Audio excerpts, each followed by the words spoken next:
Welcome to the African Album Review Podcast, where we review Africa's best and latest music projects. Africa, Murise. My name is MJ Wemoto and I welcome you to the African Album Review Podcast. Many thanks for joining me on the podcast today. How you doing? Me? I'm good. Good and ready to go.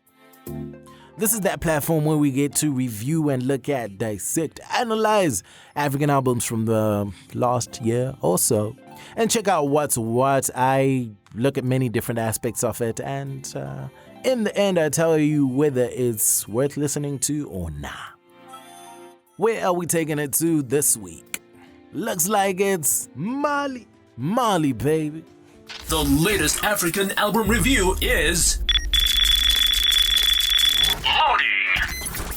Album Review. First thoughts. Today I will be reviewing the EP titled Beni by Sidiki Diabate. Sidiki Diabate is a singer, musician, composer, instrumentalist, and producer from Mali, born on February 8, 1993 in Bamako.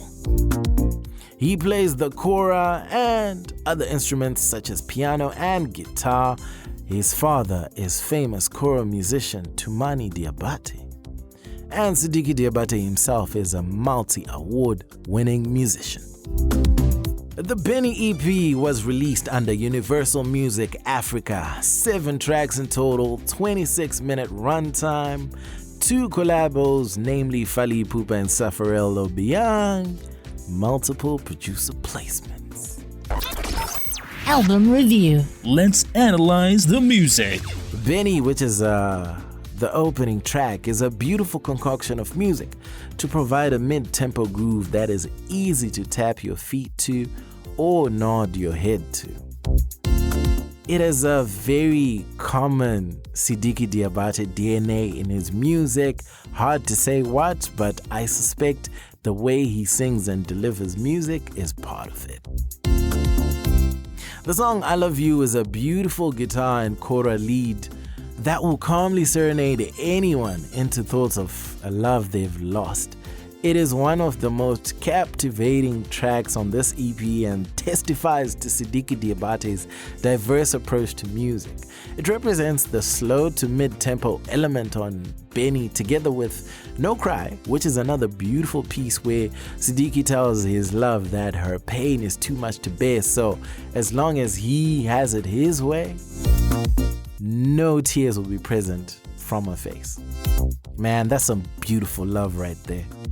I like that. Find us on motomusic.com. The up-tempo side of the EP contains songs such as Nemekipa featuring Fally Ipupa, which follows from I Love You. It charismatically blends the two worlds of Sidiki and Fally, borrowing sounds that are associated with each and making them one distinct mix. The end result is a danceable tune that will dominate the party season and beyond. They end the track with someone saying Kings of Africa. And would you doubt it? The two are kings of African music. You also get the infectiously catchy BKO ABJ, which stands for Bamako Abidjan, which came out a few months back and is a serious ignition for my people that like to dance. If you have petrol and need a match, this song is the match.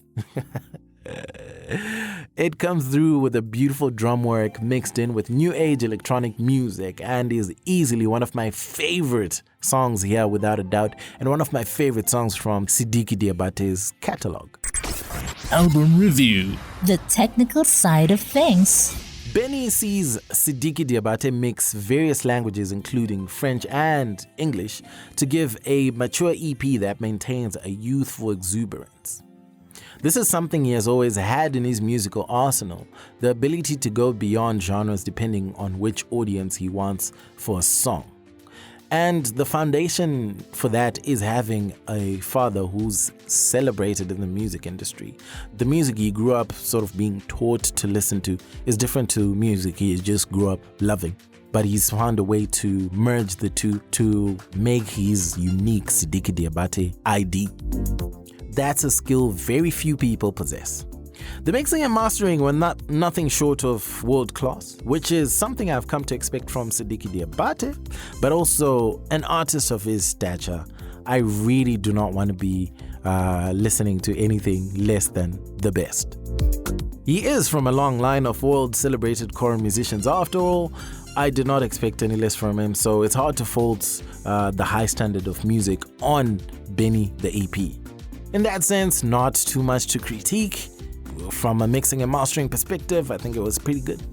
The flow of music was great, but it wasn't a gradual build-up. It was sort of like alternating. You'd get sort of maybe a slow song, two slow songs, two fast songs, then it slows down a little bit, then, picks up a bit, which was good in its own way because you kind of didn't get stuck in a zone. Because I guess when you're listening to sort of just love songs the whole way, sometimes you just kind of want it to be nice and slow, but this one kind of picked up the tempo, slowed it down, so it managed your highs and your lows. Album review. The final thoughts. Generally, I do find Sidiki Diabate's music to be very balanced. The high points are never really one-sided. They always represent the peak of vocal brilliance, catchy instrumental genius, and a mixing of masterclass while showcasing traditional African sounds. I really do like that, and I think that is a hallmark of a great artist. Other than that, generally speaking, this EP, well timed. I love the fact that it came through around September, October 2019, and ready for that sort of festive season period. But at the same time, it had been a while since we got a project from Sidiki Diabate, so I'm glad it came through. My favorite songs on this album are BKO ABJ, without a doubt, Bamako Abidjan, Neme Kid Pa, Blakoro Kote, I Love You, and Beni. I listened to this album online, so you can listen to it too. I think it's definitely worth a try. And if you haven't listened to Sidiki Diabate music, this one is a good EP to get into it, for sure. Otherwise, that's it from me. My name is MJ Wemoto, son of Zimbabwe's son, and no. This was the African Album Review Podcast. Peace. Dan. Moto Music, the best place to listen to podcasts about African music online.